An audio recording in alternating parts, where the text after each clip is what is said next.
Hello everyone, कैसे हैं आप लोग। तो आज हम लोग क्लास 6 का फर्स्ट चैप्टर के सेकंड पार्ट को डिस्कस करने वाले हैं, फूड एंड इट्स सोर्सेज का सेकंड पार्ट। तो जिन बच्चों ने अभी तक इसका फर्स्ट पार्ट नहीं देखा है तो वो आई बटन पे क्लिक कर सकते हैं और उस वीडियो को अभी तुरंत देख सकते हैं। तो चलिए शुरू करते हैं। तो प्रीवियस वीडियो में हम लोगों ने क्या डिस्कस किया था? Plant sources. प्लांट सोर्सेज मतलब प्लांट से हमें कौन कौन से इंग्रेडिएंट या कौन कौन से फूड सोर्सेज मिलते हैं वो हम लोगों ने डिस्कस किया था। इस वीडियो में हम तब क्या डिस्कस करने वाले हैं? इस वीडियो में हम लोग डिस्कस करने वाले हैं एनिमल सोर्सेज, कि हमें एनिमल से कौन कौन से फूड सोर्सेज या इंग्रेडिएंट्स मिलते हैं। तो एनिमल से बेसिकली हम क्या क्या हमें मिलता है? एनिमल से हमें मिलता है मीट, मिल्क, एग एटसेट्रा। ये सारी चीज़ें हमें एनिमल से मिलती हैं। तो चलिए देखते हैं वन बाय वन कि कौन कौन से एनिमल हमें ये सारे प्रोडक्ट्स अवेलेबल करवाते हैं। फर्स्ट एनिमल सोर्स है मिल्क। मिल्क को कंप्लीट फूड कहा जाता है क्योंकि ये सारे न्यूट्रिएंट्स का मिक्सचर होता है। इसमें बहुत से मिनरल्स, विटामिन्स एंड दूसरे टाइप के न्यूट्रिएंट्स जो हमारे बॉडी को ज़रूरत होते हैं, ये सारे न्यूट्रिएंट्स का ये मिक्सचर होता है, इसलिए इसको कंप्लीट फूड कहा जाता है। अब मिल्क प्रोड्यूस करने वाले एनिमल्स को फिर हम क्या कहेंगे? उनको कहेंगे मिल्च एनिमल्स। तो मिल्च एनिमल्स का एग्जाम्पल भी आप लोगों ने जूनियर क्लासेस में पढ़ा होगा, जैसे कि काऊ, बफेलो, गोट, ये सारे एनिमल्स हमें मिल्क देते हैं।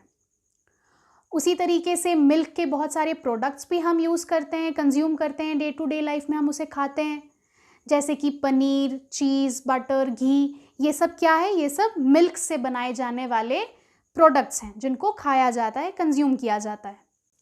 नेक्स्ट एनिमल सोर्स है मीट। मीट एक बहुत ही अच्छा सोर्स होता है प्रोटीन और विटामिन्स का। मीट प्रोवाइड करने वाले एनिमल्स का एग्जांपल आपको भी पता होगा, जैसे कि गोट, चिकन, डक। तो chicken and duck poultry birds के एग्जांपल्स हैं। तो ये सब हमें मीट प्रोवाइड करते हैं। बहुत से लोग इन सारे एनिमल्स के अलावा सी फूड खाना भी प्रेफर करते हैं। सी फूड में prawns, shrimps, crabs and different sorts of fishes भी आते हैं। फिशेस के एग्जांपल्स भी आप यहाँ पर देख सकते हैं। जब इन फिशेस को लार्ज स्केल में ज़्यादा पैमाने पर पाला जाता है तब उस प्रोसेस को हम पिसीकल्चर कहते हैं। और ये पिसीकल्चर की डेफिनेशन एग्जाम में पूछी जाती है, तो आपको याद भी करना होगा। नेक्स्ट एनिमल सोर्स है एग्स। एग्स को भी प्रोटीन्स और विटामिन्स का एक रिच सोर्स समझा जाता है। एग्स प्रोड्यूस करने वाले जो बर्ड्स होते हैं उनको हम पोल्ट्री बर्ड्स कहते हैं। इन पोल्ट्री बर्ड्स का एग्जाम्पल है हैन, डक एटसेट्रा। इन पोल्ट्री बर्ड्स को पाला जाता है फार्म्स में और उन फार्म्स को कहा जाता है poultry farms. Next animal source है हनी, जिसको हिंदी में शहद कहा जाता है। अब हनी बनाने के लिए जो इंसेक्ट है वो है हनी बीज। हनी बीज नेक्टर फ्लावर से सक करते हैं और उसको हनी में कन्वर्ट करके अपने बी हाइव्स में स्टोर करते हैं। ये बी हाइव्स क्या है? ये बी हाइव को हम हिंदी में कहते हैं मधुमक्खी का छत्ता। वहाँ पर हनी बीज अपने हनी को स्टोर करते हैं। नेक्टर मतलब क्या हुआ? नेक्टर का मतलब होता है ये एक टाइप का मीठा स्वीट लिक्विड है जो कि फ्लावर्स में प्रेजेंट होता है, और ये नेक्टर पूरे साल भर के लिए अवेलेबल नहीं होता, इसीलिए इस नेक्टर को हनी बीज स्टोर करना शुरू कर देते हैं ताकि वो इसे साल भर यूज़ कर सके।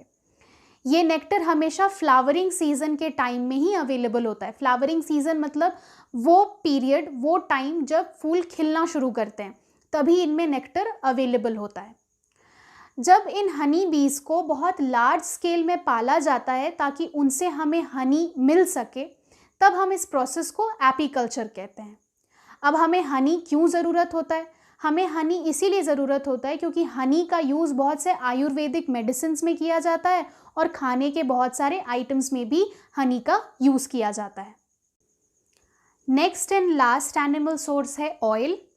तो ऑयल हमें एनिमल से मिलता है, जैसे कि कुछ फिशेस होते हैं, जैसे कि ट्यूना, सार्डिन्स एंड सैल्मन। ये सारे फिशेस ऐसे हैं जो कि मीट के अलावा ऑयल भी प्रोवाइड करते हैं। इनके फैट में ऑयल प्रेजेंट होता है जिससे कि हम ऑयल को यूज़ कर सकते हैं। तो ये तो थे animal sources. Animal sources complete कर लेने के बाद हम लोगों ने फूड सोर्सेज के सारे टाइप्स पढ़ लिए हैं और उसके एग्जाम्पल्स डिस्कस कर लिए हैं। अब second part of the chapter में हमें समझाया जा रहा है about different types of animals and their food habits, जिसमें कि ये बताया जा रहा है कि एनिमल्स कभी भी अपना खाना खुद प्रिपेयर नहीं कर सकते हैं। जैसे कि ग्रीन प्लांट्स फोटोसिंथेसिस करते हैं और अपना खाना खुद बनाते हैं, उसी तरीके से एनिमल्स फोटोसिंथेसिस नहीं कर पाते और अपना खाना खुद नहीं बना पाते हैं। इसलिए वो प्लांट्स पर और दूसरे एनिमल्स पर डिपेंडेंट होते हैं खुद के नरिशमेंट के लिए, खुद के सर्वाइवल के लिए। तो इस बेसिस पर, उनके फूड हैबिट्स के बेसिस पर एनिमल्स को डिवाइड किया गया है इनटू वेरियस कैटेगरीज, जिसमें कि पहला कैटेगरी होता है हर्बीवोर्स का, हर्बीवोरस एनिमल्स का। तो हर्बीवोर्स आपने पहले पढ़ा होगा जूनियर क्लास में। तो हर्बीवोर मतलब क्या हुआ? हर्बीवोर एक ऐसा ऑर्गेनिज्म होता है जो कि सिर्फ प्लांट या प्लांट पार्ट्स खाकर जिंदा रह सकता है। वो फ्लैश या दूसरा कोई एनिमल सोर्स नहीं कंज्यूम करता है, वो सिर्फ प्लांट सोर्स पर ही डिपेंडेंट होता है। तो ऐसे ऑर्गेनिजम्स को हम हर्बीवोरस एनिमल्स कहते हैं या सिंपली हर्बीवोर कहते हैं, जिसका एग्जाम्पल होता है डियर, काउ, बफेलो एट्सेट्रा। अब इन एनिमल्स को अगर ह्यूमन बींग्स के साथ कंपेयर किया जाए तो हम ये देखेंगे कि ह्यूमन बींग्स कभी भी प्लांट पार्ट्स या ग्रास खाकर जिंदा नहीं रह पाते हैं। क्यों नहीं रह पाते हैं? क्योंकि प्लांट पार्ट्स और ग्रासेस में प्रेजेंट होता है कॉम्प्लेक्स कार्बोहाइड्रेट जिसको हम कहते हैं सेल्यूलोज। सेल्यूलोज एक ऐसा सब्सटेंस है जो सिर्फ एक हर्बीवोर ही डाइजेस्ट कर सकता है और ह्यूमन बींग्स डाइजेस्ट नहीं कर सकते हैं। ऐसा इसीलिए क्योंकि हर्बीवोर्स के पास प्रेजेंट होता है कॉम्प्लेक्स डाइजेस्टिव ट्रैक्ट्स या कॉम्प्लेक्स डाइजेस्टिव सिस्टम, और ह्यूमन बींग्स के पास एक बहुत ही सिंपल डाइजेस्टिव सिस्टम होता है जो कि इन सेल्यूलोज पार्टिकल्स को डाइजेस्ट नहीं कर पाता है। जबकि काऊ, बफेलो, गोट जैसे एनिमल्स आराम से इस सेल्यूलोज को डाइजेस्ट कर लेते हैं क्योंकि उनका डाइजेस्टिव सिस्टम बहुत ही इलैबोरेट होता है, बहुत ही कॉम्प्लेक्स होता है। इसीलिए उनको ये सब प्लांट पार्ट्स खाने में कोई भी प्रॉब्लम नहीं होती है और वो आराम से सर्वाइव कर लेते हैं। नेक्स्ट कैटेगरी है कार्निवोर्स। कार्निवोर्स को कार्निवोरस एनिमल्स भी कहा जाता है। कार्निवोर्स का डेफिनेशन है कि ऐसे ऑर्गेनिजम्स जो कि दूसरे एनिमल का फ्लैश खाकर जिंदा रहते हैं, वैसे एनिमल्स को हम कार्निवोरस एनिमल्स कहते हैं या सिंपली कार्निवोर्स कहते हैं। इसके कुछ एग्जाम्पल्स है लायन, टाइगर, लेपर्ड एट्सेट्रा। इन सारे एनिमल्स का जो टीथ होता है वो बहुत ही पॉइंटेड होता है, शार्प होता है, ताकि वो अपने प्रे का फ्लैश आराम से टीयर कर सकें और उसे ग्राइंड करके खा सकें। प्रे मतलब क्या हुआ? प्रे को हम हिंदी में बोलेंगे शिकार, और जो शिकारी है उसका नाम हम इंग्लिश में कहेंगे प्रीडेटर। तो प्रीडेटर वो जो शिकार करता है और प्रे वो जिसका शिकार होता है।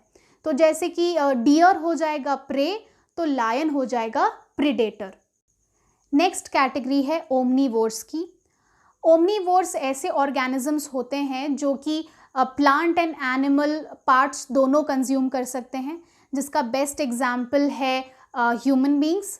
तो ह्यूमन बींग्स प्लांट पार्ट्स भी खाते हैं और एनिमल पार्ट्स भी खाते हैं, जो हम लोगों ने इस चैप्टर के शुरू में पढ़ा था, plant products and animal products. तो इसमें और भी एग्जाम्पल्स हैं जैसे कि बियर, क्रो, हेन एट्सेट्रा। ये सब ओमनीवोर्स की कैटेगरी में आएंगे। नेक्स्ट कैटेगरी है स्कावेंजर्स की। तो स्कावेंजर्स ऐसे ऑर्गेनिजम्स होते हैं जो मरे हुए एनिमल्स के डेड बॉडीज़ को खाकर जिंदा रहते हैं। तो इसके कुछ एग्जाम्पल्स हैं hyena, crow and jackal. Next category है सैप्रोफाइट्स की। सो सैप्रोफाइट्स ऐसे ऑर्गेनिजम्स होते हैं जो डेड प्लांट्स एंड एनिमल्स के बॉडी को सॉइल में कन्वर्ट करने में मदद करते हैं। जब ये सॉइल में इनको कन्वर्ट करते हैं तो उसी दौरान इनसे इनकी नरिशमेंट मिल जाती है। जब भी कोई भी सैप्रोफाइट किसी भी डेड ऑर्गेनिज्म को सॉइल में कन्वर्ट करता है तो उस प्रोसेस को हम डिकम्पोजिशन कहते हैं। तो सिंस सैप्रोफाइट्स डिकम्पोजिशन करते हैं तो इसीलिए इनको डिकम्पोजर्स भी कहा जाता है। डिकम्पोजर्स जब डिकम्पोजिशन करते हैं किसी भी डेड बॉडी का तो वो उस डेड बॉडी को कन्वर्ट कर लेते हैं into simple particles of carbon, nitrogen and phosphorus, जो दोबारा मिट्टी में मिक्स हो जाता है और फिर किसी भी प्लांट को वो न्यूट्रिएंट्स मिलते हैं और वो फिर से उस प्लांट को ग्रो करने में मदद करता है। इस तरीके से ये एक साइकिल के तौर पर चलता रहता है। वो प्लांट फिर दोबारा उसका जब डेथ हो जाता है तो फिर उस प्लांट को ये सैप्रोफाइट्स डिकम्पोज करके कार्बन, नाइट्रोजन और फॉस्फोरस में बदल देते हैं और फिर से कोई नया प्लांट इन न्यूट्रिएंट्स को एब्जॉर्ब करके ग्रो करता है। तो इस तरीके से ये एक साइक्लिक प्रोसेस के तौर पर चलता रहता है। सैप्रोफाइट्स के कुछ एग्जाम्पल्स हैं bacteria and fungi. Last category है पैरासाइट्स। पैरासाइट्स ऐसे ऑर्गेनिजम्स होते हैं जो अपने नरिशमेंट के लिए, अपने न्यूट्रिशन के लिए किसी दूसरे ऑर्गेनिज्म पर निर्भर होते हैं, डिपेंडेंट होते हैं। और जिस ऑर्गेनिज्म पर ये डिपेंडेंट होते हैं उस ऑर्गेनिज्म को कहा जाता है होस्ट। इसका सबसे सिंपल एग्जाम्पल है मस्कीटोज। मच्छर हमारे बॉडी के ब्लड पर डिपेंडेंट होते हैं, इसीलिए हम उनके लिए हो जाएंगे होस्ट और मस्कीटोज हमारे लिए हो जाएंगे पैरासाइट्स। अब हमें ये जानना है कि पैरासाइट्स कितने टाइप के होते हैं। पैरासाइट्स होते हैं 2 टाइप के, एंडोपैरासाइट एंड एक्टोपैरासाइट। एंडो का मतलब होता है अंदर या इनसाइड, एक्टो का मतलब होता है बाहर या आउटसाइड। तो एंडोपैरासाइट्स ऐसे पैरासाइट्स हैं जो कि होस्ट के बॉडी के अंदर रहते हैं और एक्टोपैरासाइट्स ऐसे पैरासाइट्स हैं जो होस्ट के बॉडी के बाहर रहते हैं। एक और डिफरेंस ये भी है कि एंडोपैरासाइट्स जो पैरासाइट्स होते हैं वो ज़्यादातर होस्ट के बॉडी के अंदर बहुत ज़्यादा टाइम के लिए रह जाते हैं और परमानेंटली रह जाते हैं, और एक्टोपैरासाइट्स ऐसे पैरासाइट हैं जो कुछ देर के लिए होस्ट के बॉडी पर रहते हैं या फिर टेम्पररी पीरियड के लिए रहते हैं। इनके कुछ एग्जाम्पल्स आप यहाँ पर देख सकते हैं। Last part of the chapter है फूड हैबिट्स इन इंडिया। तो फूड हैबिट्स इंडिया में या किसी भी कंट्री में बहुत ही वैरायटी के देखे जाते हैं। ये वेरिएशन डिपेंड करता है कंट्री के क्लाइमेटिक कंडीशन पर, उसके कल्चरल एस्पेक्ट पर कि उसके कंट्री का क्या कल्चर रहा है, वहाँ के फूड प्रोडक्शन पर या फूड के सप्लाई पर भी ये चीज़ डिपेंड करती है।